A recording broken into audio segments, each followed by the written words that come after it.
তারপর সর্ব অঙ্গের কুশল তো? কি ব্যাপার, আমাকে চিনতেই পারছো না মনে হচ্ছে?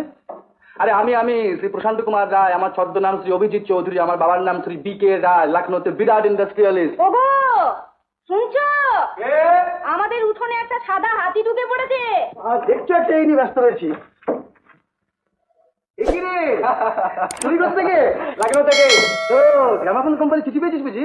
গ্রামাফোন কোম্পানির চিঠি পেয়েছি, বাবার গলা ধাক্কা পেয়েছি। কেন? আচ্ছা, অনেক কথা পরে বলবো ফোন। যাকে বৌঠান, একটু ফাঁকা জায়গা টাকা হবে? না, কেমন করছো কেন? জানো না এখানে একটা ঘর সবসময় তোমার জন্য খোলা থাকে? সরি ম্যাডাম, তাহলে কি এখন লম্বা 2 ঘন্টা ঘুম? হ্যাঁ, পরে সব কথাবার্তা হবে। শোনো, রান্না হয়ে গেছে, খেয়ে দিয়ে ঘুমিও। ওকে ওকে। ও ম্যাডাম, 1 কাপ চা খাবো। আরে বাবা, ধারণা যে কোনো ভদ্রলোকে গান করে না। গান করে এই কতগুলো লোক আর কতগুলো পাইছি। সে কি? হ্যাঁ।